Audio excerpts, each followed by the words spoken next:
I accept the idea that there should be moments in which you're not trying to do anything.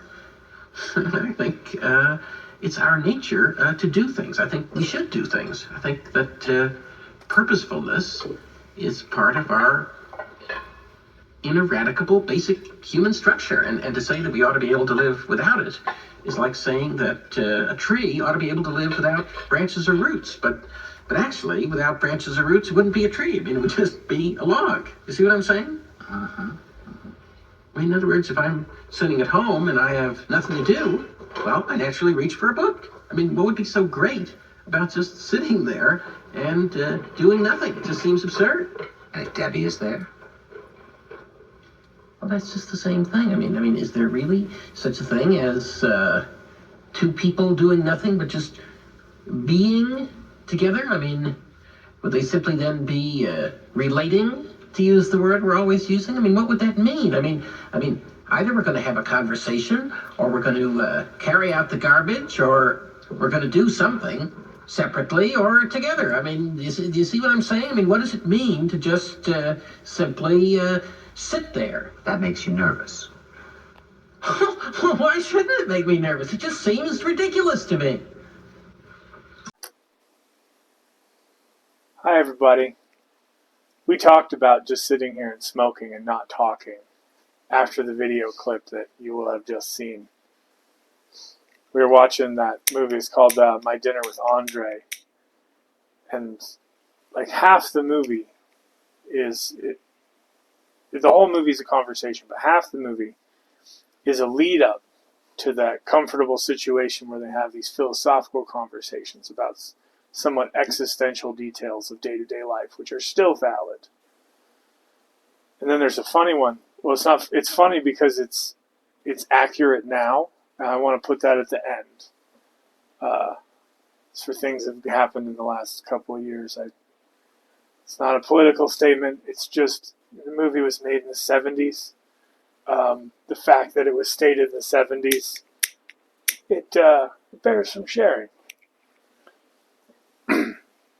So today, Katie's going to try a tobacco, which I haven't had in a while, so I'm going to have the same tobacco that you guys can get. It's not Sutliff. It's not MacBaron. It is from Cornell and Deal, and it is Crowley's Best.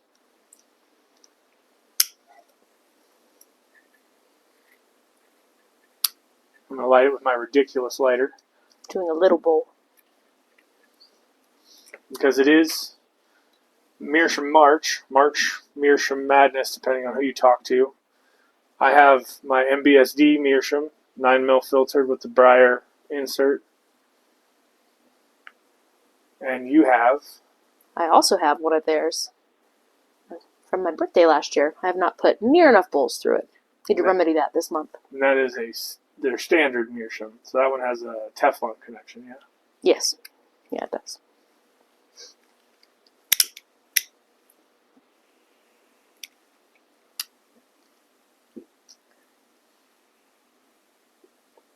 Yeah, that's a lot of burley. Really, I don't taste that much burley. No? No. It's a lot of burley. Like a more burley forward English for sure, because I taste something other than Latakia. I taste no Latakia. I call BS. Or I'm unable to taste little bits anymore. Named for the famed Walter Crowley at Fordham's football glory days, this is a medium-strength mixture of burley, Latakia, and Perique in an uncommonly harmonious natural blend.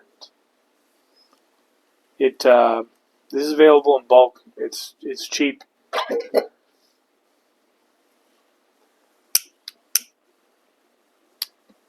Sorry, definitely not a bad burley. Burley is just not one of my favorites. I call baloney. I call absolute baloney. Why? What's one of your favorite Latakia blends? Notorious. Which is? Latakia. And? A little bit of burley. Burley. It's a burley Latakia blend. Mm-hmm. I taste a Latakia. Still on a Latakia kick. That's my fave. I don't think that's going anywhere anytime soon. It's like all those stop oil people who show up in plastic rain slickers to protest oil in the rain. I don't like Burley. Give me my Notorious. It's large portions of Burley. This one's a very large portion of Burley, then.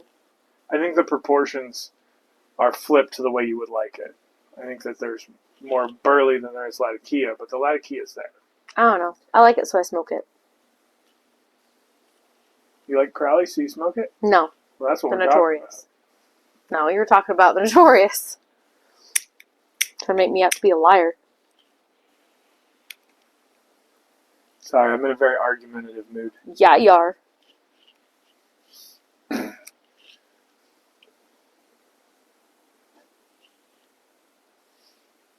So we're filming a little earlier than normal because there are no children here. It's still daylight out. I did get Katie's headlight switch fixed on her Jeep, so Thank you very much. without setting off the airbag, because it turns out they thought about that, and it was way simpler than it has been on any other car I've ever done that on. So we don't have the flashing lights that we had in that one video where we discussed why I haven't Oh, yes, yes. Yes. Thought that yes. bared involving in a video. Yes. Fixing the stuff, doing the things, sitting and relaxing. I did think about having us do folklore tonight, Cornell and Deal's folklore, because it did just come out. It's a small batch. I'm going to try that one. Comes out, I don't know, but not frequently, but somewhat annually.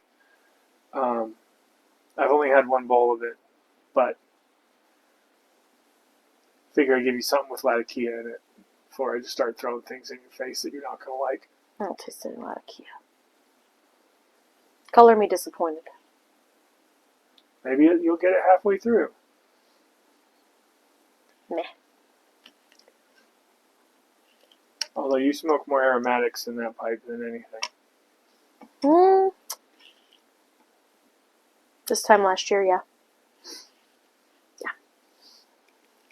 This thing's still only colored right here. I haven't done any of the beeswax, so it's just right on the shank there. From what folks have said about that, I want to try that. This one, the only thing that has colored, and it's quite deep, is the carvings.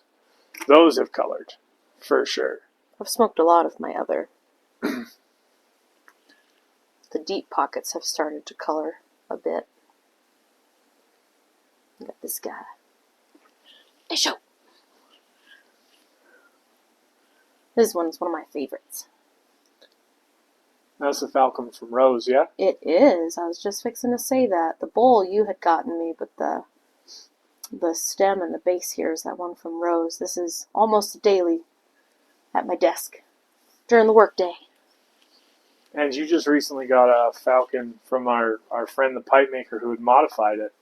He made a custom stem for a standard Falcon when he was going to smoke it, and then he finished it, and it was such a pain in the butt to make the custom stem for and have it look the way it should.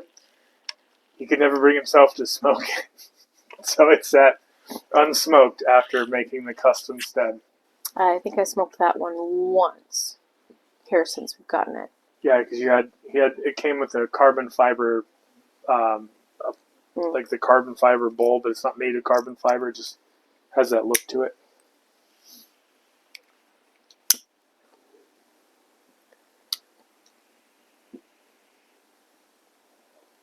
Yeah, I need to do that. I need to go ahead and just leave this one at my desk and try and do one a day at least.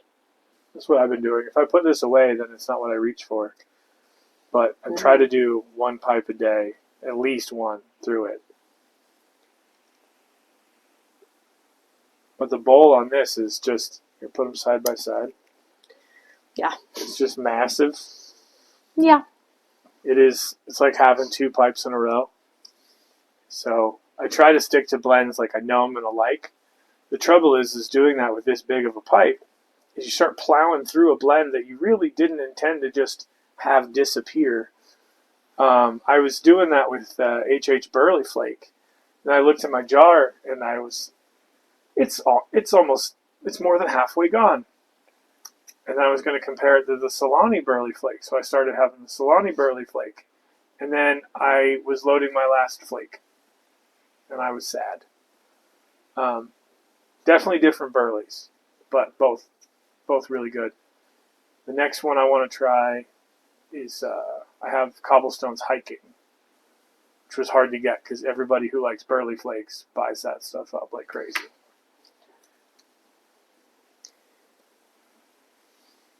Can't remember where I saw that recently, or I'd tell you guys because I don't keep tobacco secrets where I'm finding stuff.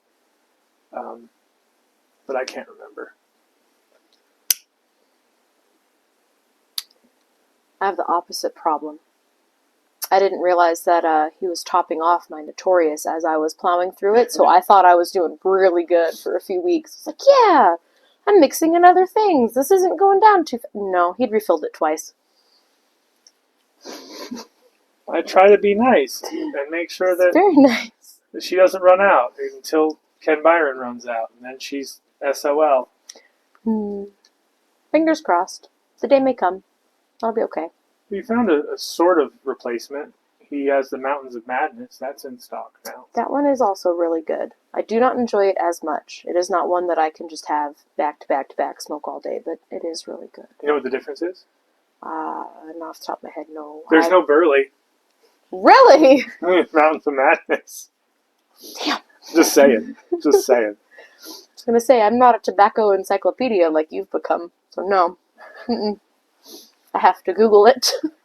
I think about it like cooking, right? Like, how do you know that you like a certain thing unless you've tried it? And then there's certain things that you don't like, but then later on in life you have it a certain way, and everything changes. When you were a kid, did you like mushrooms? Hated them. Until one day, you had mushrooms properly prepared. From you. Oh. And 2 tons of butter. Oh, no, the way I make mushrooms is not healthy. But it's delicious.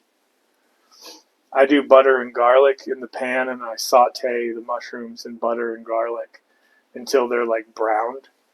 Take, just your standard white mushroom from the grocery store. I can't remember what those are called. But I don't know. The white ones, I don't know. Usually we get like the little baby Bellas. The little brown ones. I read somewhere the brown ones have more nutrients for you. I don't know if that's true or not, but I've always just, if the brown ones are available, I get those. If they start brown, I'll never know when they're done. Oh. Thought of that. It's more of a texture thing. Well, you watch them cook down, they like shrink to half their size. And then they get like that. You can tell the texture on them changes. Yeah. Yes and no, because if you're cooking them in butter and whatnot, then that texture just, because they're sort of spongy, right? They start to absorb that. Mm-hmm. At some point, you're now just, they're not mushrooms anymore. They're just a vessel for butter. If you stop it at the halfway, where like they have the flavor, but there's still a mushroom thing to it. Like that's cook them where until I like they're to more stop. meaty, less spongy. Mushroom scampi. I want to try doing the mushrooms with the garlic, but instead of using all the butter, I want to cook bacon in the pan first, leave some of the bacon fat, and then as that starts to cook down, then add the butter to the mushrooms and see if I can impart some of that bacon flavor. That would be good. And then dice up the bacon and mix it in with the mushrooms. All right, so then at that point, then after the butter and the bacon, when it's all done, just add a touch of cornstarch or flour and some cream and make the sauce. And just toss it over pasta and all that bacon. Why are we bringing flour into this? Because flour and cream makes delicious sauce. Roux. All that butter and bacon. I'm good. Okay. I'm simple. Ooh, could add to stroganoff.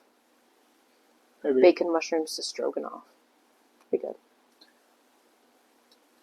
It's dinner time. But on that same level, scallops. Yes. Recently, you had scallops for the first time cooked in a way that you enjoyed. Yes. Everything's delicious fried.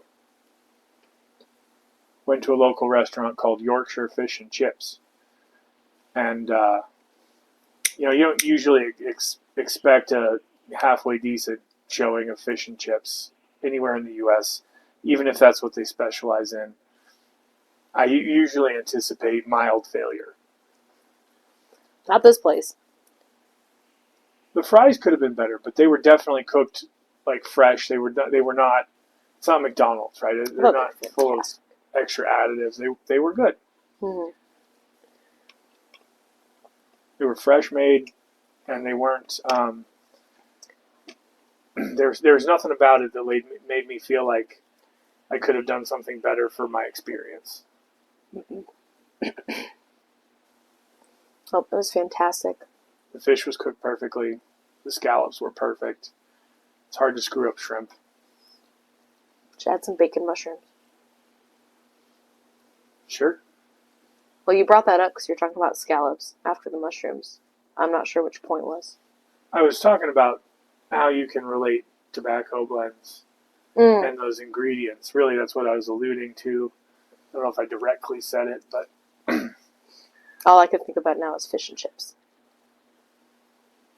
But that's where it's been for me on this journey. You called me a tobacco encyclopedia. That's where this started. Yes.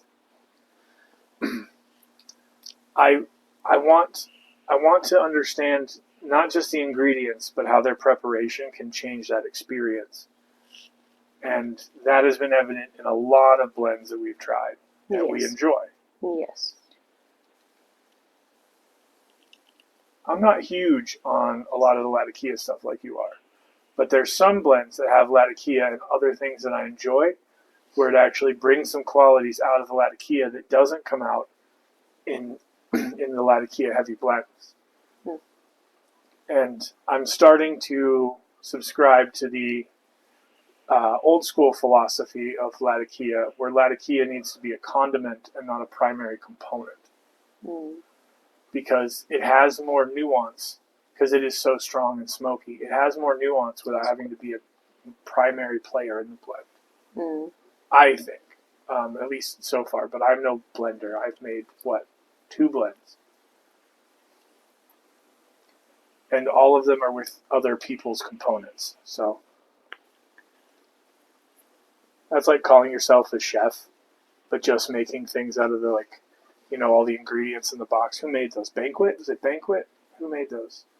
Were there was a casserole, but in the box there was a can of one part of the casserole and then a can of the other part of the casserole, and then some powdered stuff, and you had to add 2/3 of a cup of water, and that was it. That's all you had to add. Like fancy hamburger helper. Pretty much. That is the level of tobacco blending I have done. Well, I mean, add some spices to it. There are some fans of the stuff I've done because I've just decided to share it. Some of it actually went out recently. I don't think they're going to be getting it till Friday though. So if they watch this and then they get it, then they'll be like, "Oh." Katie knows I shipped out a whole bunch of boxes the other day, just kind of on a whim. I've been stockpiling things to go. Yes.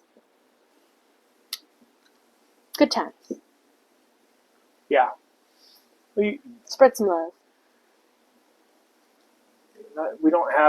Nobody has unlimited funds, so you have to plan these things in bits. Indeed. I'm glad I loaded a little bowl of this. I'm about done. Thank goodness. Thank goodness. I think it's not bad. It gets better. It does get better into the bowl. But it's just, like you were saying about the different ways of preparation. I guess I'm picky about how the burley's prepared, how it's stoved. There are very few of Ken Byron's things I don't like so far. Yeah, no, and that's probably to his process. He does definitely have some unique processes. His flakes. So you like the Van Gogh. I like the Acadian flake because I like the Perique and you don't like the Perique. Not so much. Very rarely. It's got to be a certain kind of Perique or a small amount. Or I smoke the Van Gogh and all I can think the whole time is this needs Perique. It's not even about the taste. Most of them just There's like a tickle in the back of my throat that's unpleasant, especially on the retrohale. I can't quite explain. Is what I mostly don't like. I made some campers. Yeah, you did. Screwing around. These are 30-30 shells, and then or 30-30 casings, and then there's a 2 These are 2 mm stainless rod, and then I colored some epoxy and filled it with epoxy, and it works. I definitely need to sand the tips though, because I just cut them. Yes. And I didn't use like a grinder or anything. I just used a pair of tin snips, which was very hard on the tin snips, but I need to sand the edges down or I'm going to scrape up some pipes. You know, especially on the meerschaum. Don't want to do that.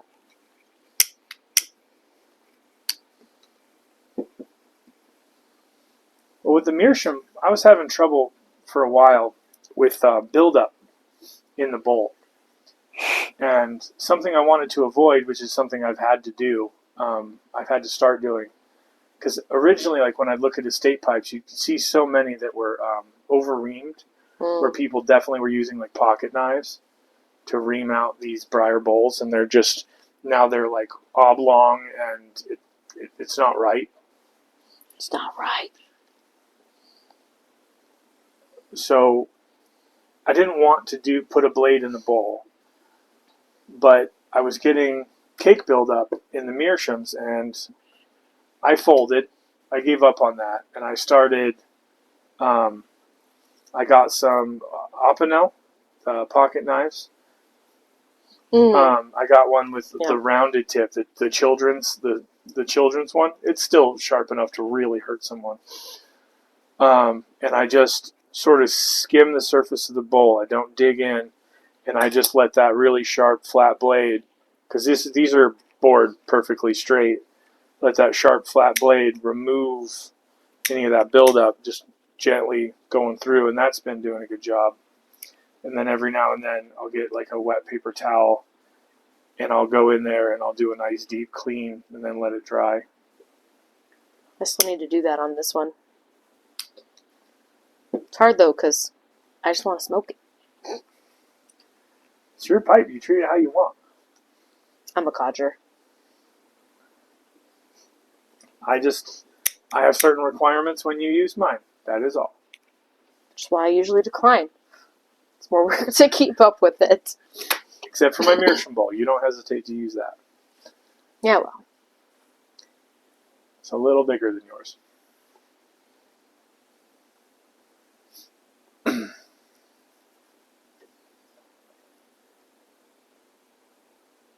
So, since our last thoughts on Thursday, it has been a minute. Is there any tobaccos that you've smoked besides the ones we've already discussed that you were impressed with? I don't remember when exactly I started smoking proper English. Oh, that was before. Okay. That's still in the rotation. Darn near on the daily.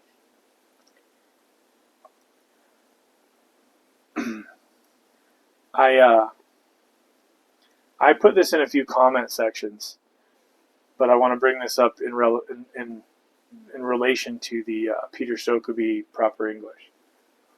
Because that's a foreign product that is imported, it's going to be subject to these tariffs.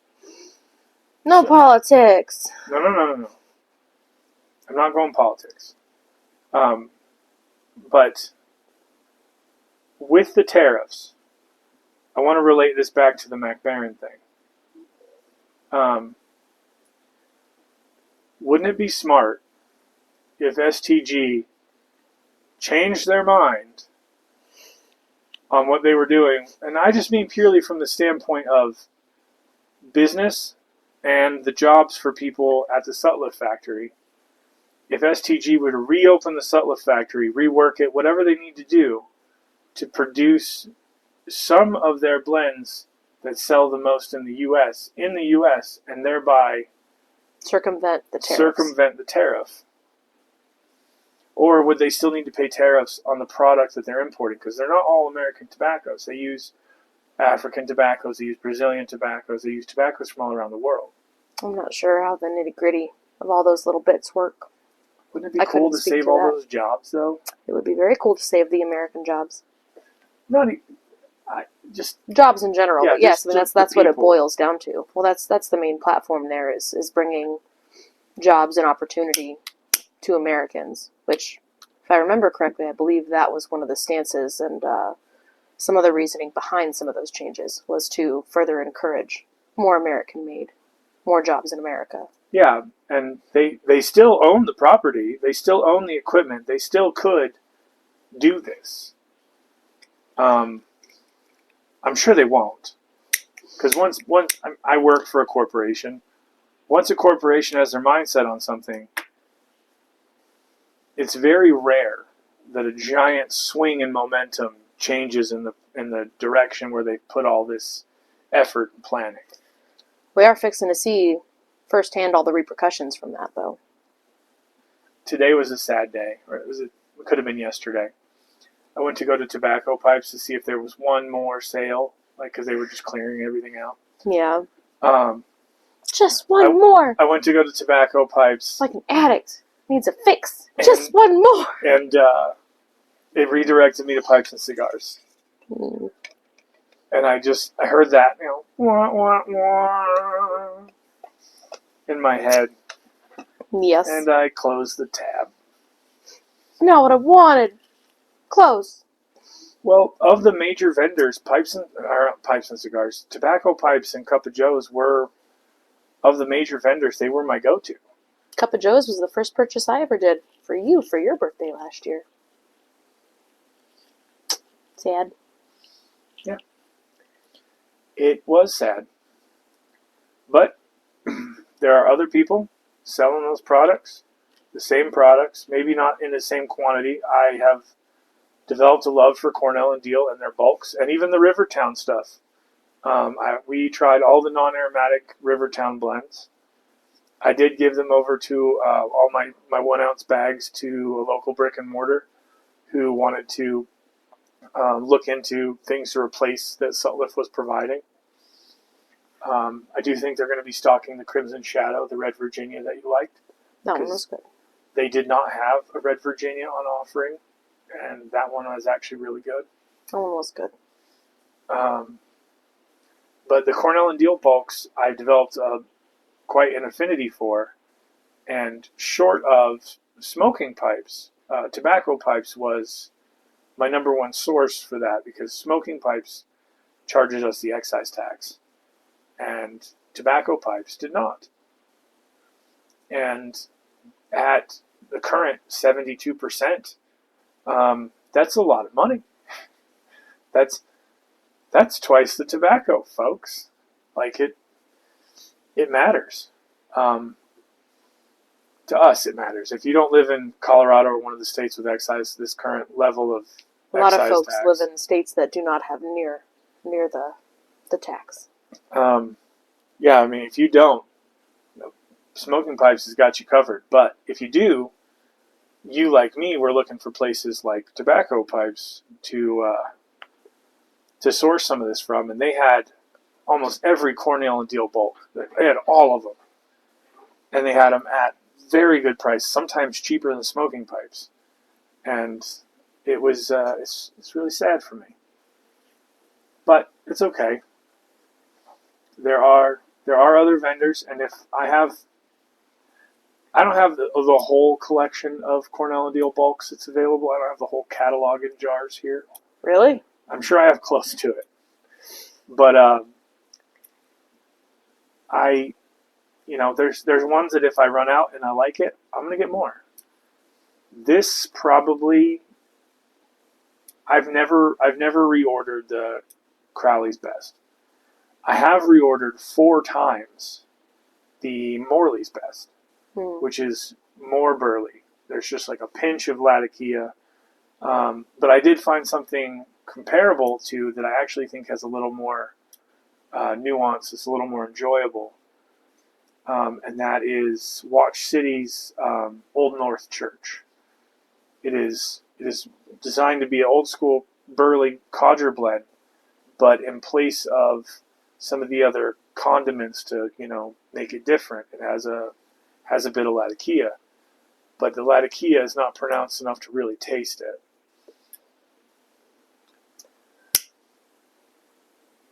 So, it's been a while.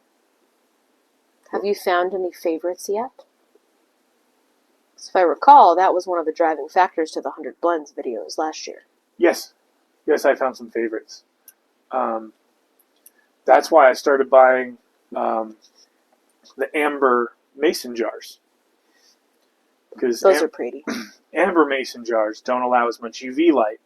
So Yes. that if I were to be loading this tobacco that I handle frequently and leave it out on my desk, like I do, which is directly next to a window, like mine, I run less of a chance of slowly ruining the tobacco by those repeated mistakes. But my favorites that I found are also, they've all been chopped. Whoops. Yeah. All right, whoops. Maybe I should not have brought that up. Or they're bound for the chopping block. But I have stocked up on enough of it to where I feel like as long as I just pepper it in with other things that I'm smoking that are available, I don't think I'm going to be too bad off. What was the, it starts with an A. Amphora. Yeah. Yeah, the Amphora line, I slept on that for a while because just the pouches, a lot of the pouch blends, they were good, but they weren't super exciting, right? Like each one of them was good, and it was made in a pouch because of its high production numbers. And I get the math, I get the business on that. I like their English. Big surprise. Yeah, we weren't going to try any of. I just knew I liked the Burley. I got one pouch at a brick and mortar in Grand Junction, and I fell in love with that.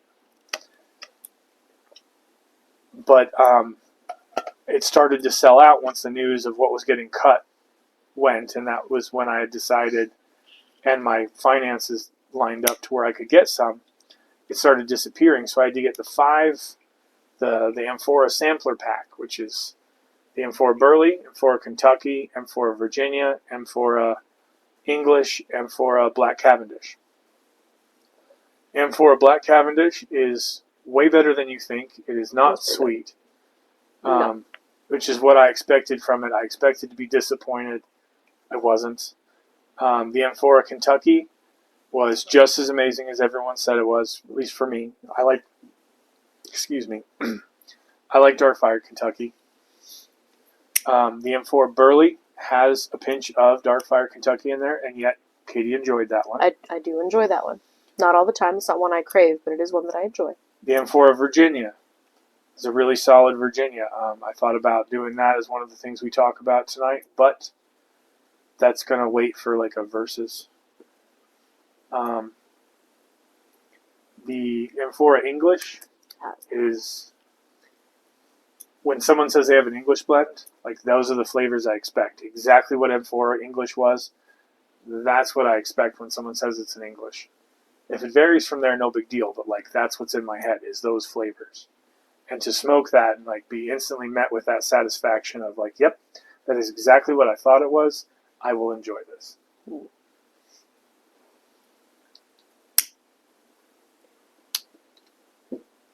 The Amphora Burley is much lighter than I thought, but it doesn't bite me either, so I can smoke that without a filter. Slowly, which is unfortunate because I want to drink it. But another blend that hit my favorites list that's not currently cut but still potentially on the chopping block was Ken Byron's the Acadian Flake. That one I have a small stockpile of. I think I have 6 or 8 ounces of that.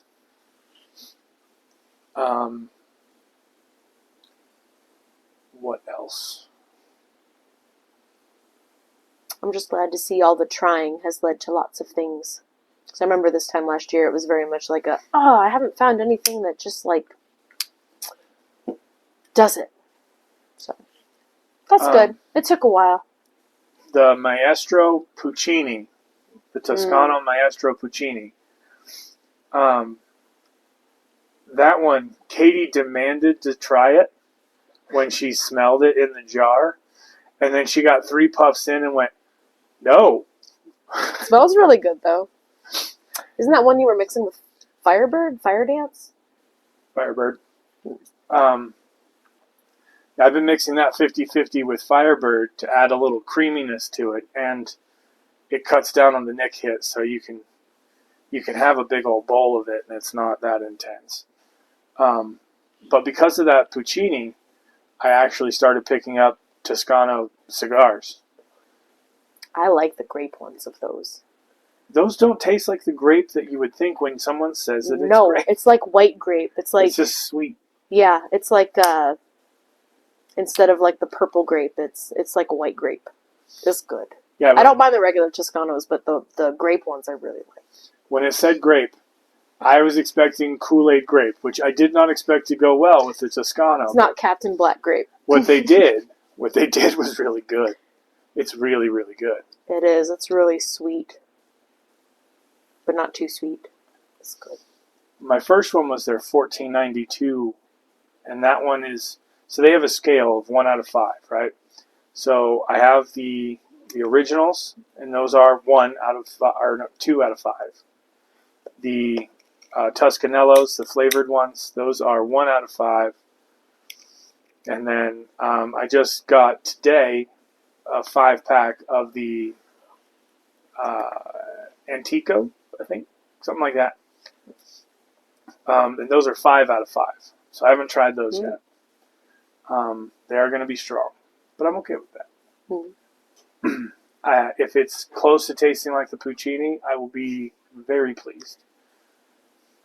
Because there are times where, like recently, I had to go on a last-minute flight. A couple people know about that and the details therein. But I had to go on a last-minute flight. Wasn't sure how long I was going to be wherever I was going to be doing whatever I was going to be doing. I just knew I had to go, and I didn't have a lot of time to pack. So I brought the Toscanos with me, and because the Toscanos are dry, you don't need a jet lighter to get them going.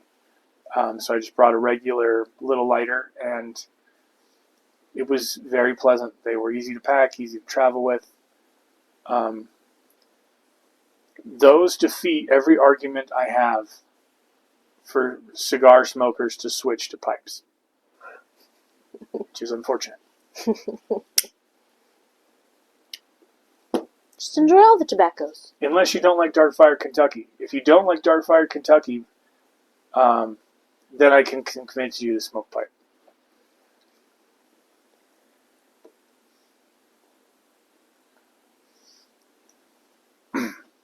The Firebird was really good. It is nuanced. It's oriental. That one I liked.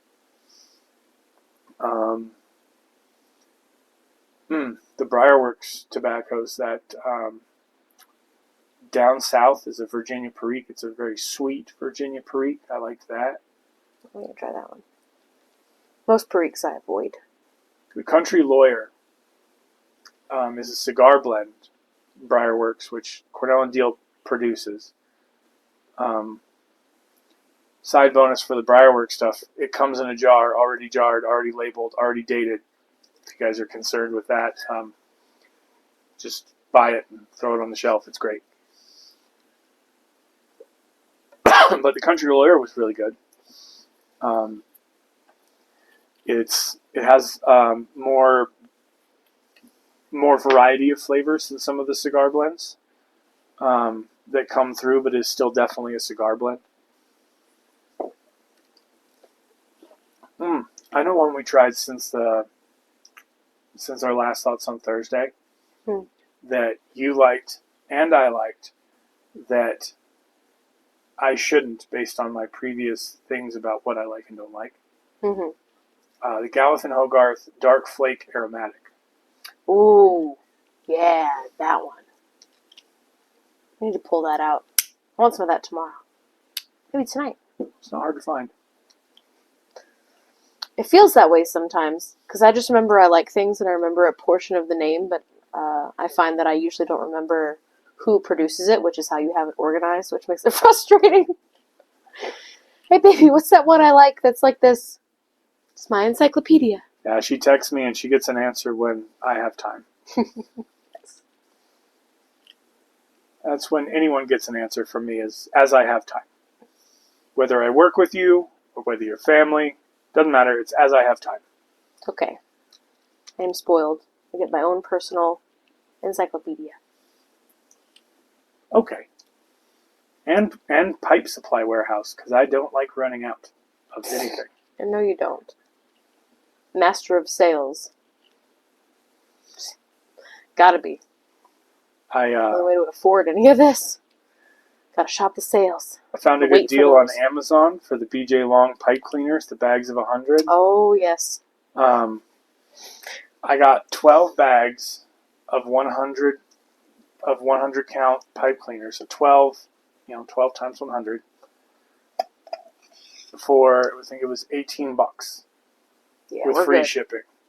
Yeah. And so I was like, 4 of those. And we are set for the next 2 years. Maybe the next year. Well, I mean, think about it. 365 days in a year. 2 of us. I don't know. There are plenty of days I either don't smoke at all or only smoke like 1 bowl. Then there are days that I smoke like 4 or 6, depending on what we're doing and how much I get to sit down and relax. We also have the potential of people coming over to enjoy a pipe with us, and I have no hesitation in sharing. This is true. This is true. Yusuf will be coming to visit. Ah, I'm so excited, yeah. And I plan on giving him free reign of the entire cellar. Yes, you can even have some of my Cult Blood Red Moon. Ugh. How much rum did you put in this? If you can find it. I know where that's at. Do you? Yeah. In the big thing in the closet. Yeah, it's with all my Cornell and Deal stuff. But I still have a good chunk in my jar. Yeah. That one seems to have sat nicely. Like what I had around this time last year. What's been jarred up well. I guess it's got enough, propylene glycol. Am I saying that right? Yeah. Yeah. But no, it still has all that great flavor. So. But yay! One tobacco that we have that I thought about including in our anniversary giveaway, which YouTube reminded me today was today. Really? Yeah. Wow. Wednesday, not Thursday. You guys are watching on Thursday. We're recording on Wednesday. Wow. Exciting. But one thing I thought about for the anniversary giveaway was I was going to talk to you about it, and then I decided not to because I might regret it later when you want it and I can't get it. Is we happen to have one more tin of what you opened on Donnie Stovepipe's one of his favorite videos of ours. Oh, Captain Black Grape, where you got the tin exploded all in your face. Yes, it did. Good times. Good times. We have one more unopened tin of that. That one I do enjoy as like a treat. That was good. But with it being a treat at that level of consumption, it'll be about 10 years before you ever open that other tin. You keep bringing things into the house I really like. Because after all of the sales. After all of this, I have narrowed down the things that we enjoy. Yes. I am spoiled for choice. And spoiled in general. Another tobacco that we tried that I didn't think you would like, that you ended up actually liking. You only had 1 bowl of it, I think. But you smoked the whole thing with 0 complaints. Cobblestone's Chess, the Queen. The name doesn't ring a bell. When was this? You came down to our local pipe club when your leather class was canceled. Oh, yes. Bust that out for tomorrow. I can't. It's all gone. That tin's gone. I have other tins, but I'd like to keep them sealed. No, that's, yeah. There's plenty of things currently open and ready to consume. Save it. There's also plenty of things waiting to be opened to consume that we have never tried. Oh, that could be the next thing. The next, got like 30 not tins, daily. at least. That was fun, but rough. That was fun because there was an end in sight.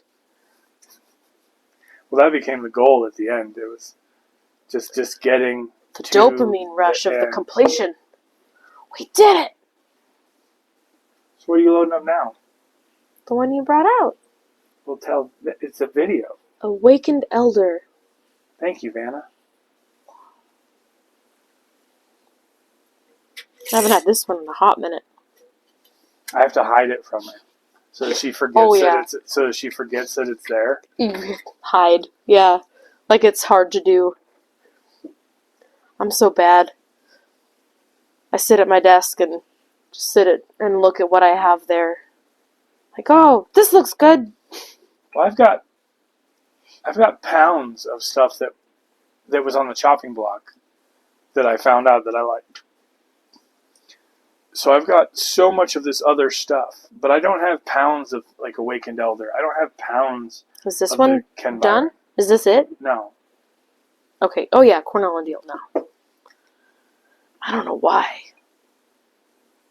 But The hardest time. Like I can remember a lot of blend names, but it just the correlation between the maker and the name is. that's why I try to label them in a way that. No, you label them great. You organize them great. It's my brain. For whatever reason, it does not stick well. It takes a lot of effort. I am very spoiled. You keep up with everything that I like.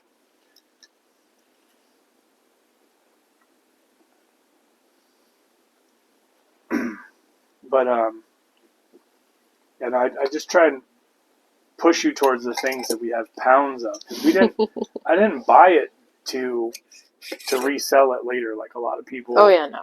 talk about, which is already happening, and that's sad and kind of sick in a way. Well, I mean, I don't know. The flip side of that is capitalism. There's pros and cons to lots of things. Capitalism, yes, but capitalism at an unrealistic expense to your fellow man is uncalled for. Some of that is very true. I don't know, it's hard to draw that line. I So know what some people view as acceptable, others view as way too much. I know that people like McClellan, but there is a tin of McClellan online right now through a regular vendor that you guys may have visited recently. Hi. It's a 2-ounce tin, and it's $99. Oh yeah, I remember you talking about that the other day. I'm- Come here. No, not on that side. This side. Come here. Yes. I love you too. Come on. But I'm not like that's uncalled for. You can like McClellan, and that person could still make a profit on that tobacco at $40. $100 is wildly uncalled for. These are products that were put together with artistry and care, but to be consumed. Yes, not just to sit there and look pretty. If your meerschaum pipe was made to just look pretty, it wouldn't have been drilled out. you got it to be smoked. And now there are pipes I have. I'm currently a hypocrite just now. There are pipes I have that I've been gifted or that I've gotten with. They're never going to get smoked. It's not going to happen. We were gifted that Kirsten with the meerschaum bowl. Oh, that is pretty. I'm not going to smoke that Kirsten. I'm not going to do it. It's gorgeous. What? I'm not going to smoke that meerschaum bowl.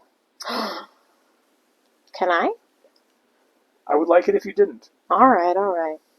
The first time I saw one of those at the Missouri Meerschaum, the 155th, right, that we went to last September. Yep. Oh my goodness, it was so awesome. Hanging out in the tent, sitting at the table.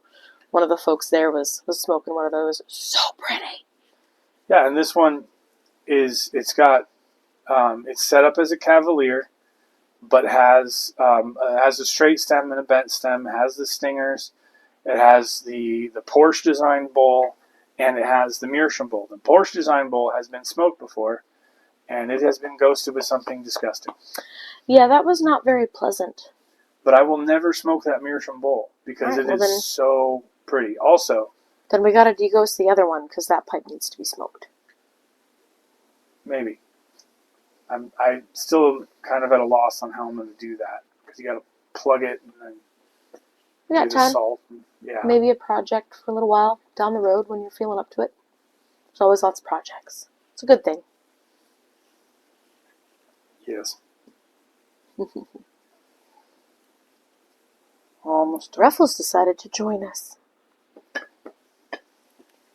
Yeah. So this is going to be a long hangout video. I can't read. Oh, it's been a minute. Yeah. I can't tell. So far away. It is. You guys, the phone is 4 feet away from us. We're old. Old eyeballs.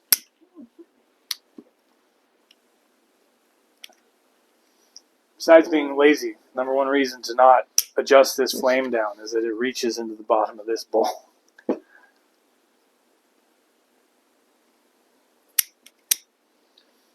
It's my only complaint about this lighter. It is very difficult to adjust. And I don't know, because there's 3 cuts in it. They're different. You see that?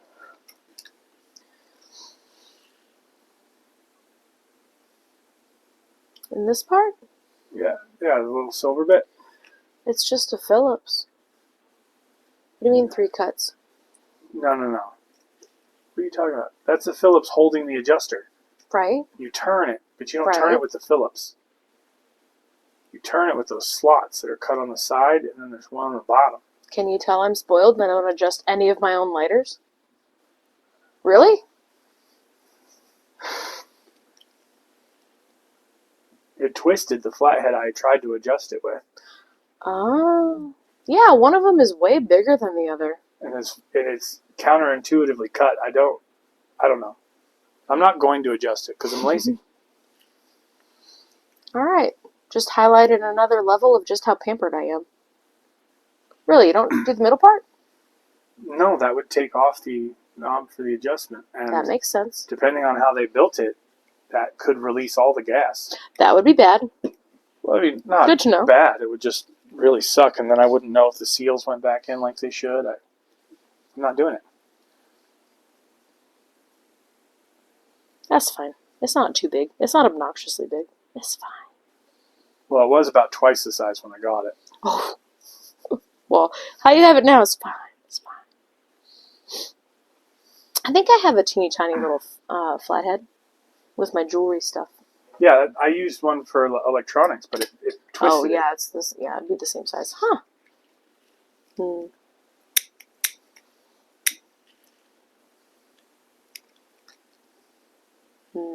Excited to get some camping done this year. Yes. Definitely going to be some off-road trips at the very least, even if we don't camp. Yes. Although we did get a pretty cool tent last year. It's a Coleman instant cabin. It goes up in like, how long did it take me? 2.5 minutes. Yeah, maybe. Maybe 5. If it's fighting or there's wind, it's awesome. But you don't have to put a canopy on it, like a rain cover or anything. It's all built in, and it's got like vents everywhere. You don't have to mess with anything.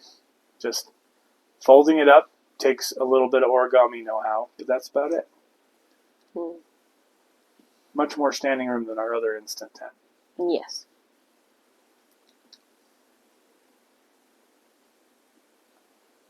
Although Ruffles prefers the other instant tent because it has a 360 window. Oh, she prefers it. Drives us nuts. Because, yeah, we have to sleep in the middle of it because it's a smaller tent. And so she's just stomping all over us in the middle of the night to go, like, look out each side of the 360. Every critter. Every noise from every critter. She's on guard. And on my crotch.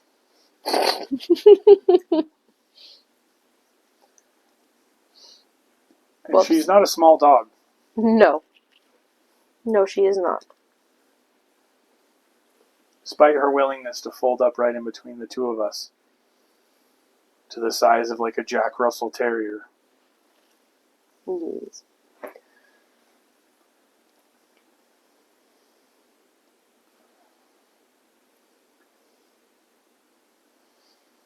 Well, have we rambled enough? I feel like it has been a hot minute. I think so. My pipe's just about done. I'm on number 3. Granted, there was a like small bowl, you're on a partial bowl, and a full one. Number 2.25. Still.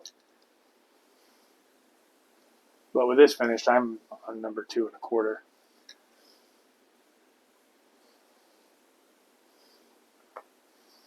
Well, everybody, we'll let you go. Have the rest of your day if you watch this far.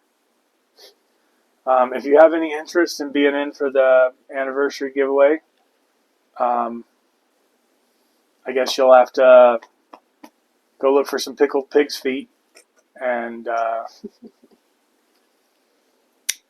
that'll be your key to things.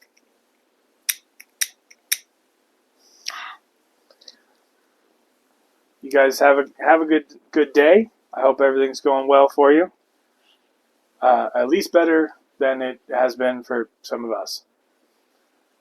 And we'll talk to you later. Bye. Involve them in some kind of a strange christening in Poland, or some kind of a strange experience on top of Mount Everest. I mean, because the awful thing is, if you really say that it's necessary to take everybody to Everest, it's really tough, because everybody can't be taken to Everest. I mean, there must have been periods in history when it would have been possible to save the patient through less drastic measures. I mean, there must have been periods when, in order to give people a strong or a meaningful experience, you wouldn't actually have to take them to Everest.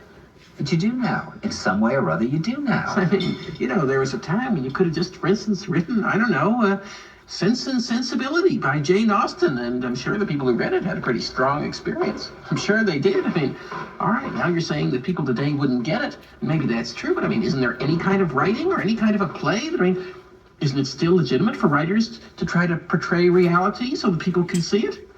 I mean, really, tell me, why do we require a trip to Mount Everest in order to be able to perceive one moment of reality? I mean, is Mount Everest more real than New York? I mean, isn't New York real? I mean, you see, I think if you could become fully aware of what existed in the cigar store next door to this restaurant, I think it would just blow your brains out. I mean, isn't there just as much reality to be perceived in the cigar store as there is on Mount Everest? I mean, what do you think? You see, I think that not only is there nothing more real about Mount Everest, I think there's nothing that different in a certain way. I mean, because reality is uniform in a way, so that if your perceptions are, if your own mechanism is operating correctly, it would become irrelevant to go to Mount Everest, and sort of absurd, because of course, on some level, obviously, it's very different from a cigar store on 7th Avenue. Well, I agree with you, Wally.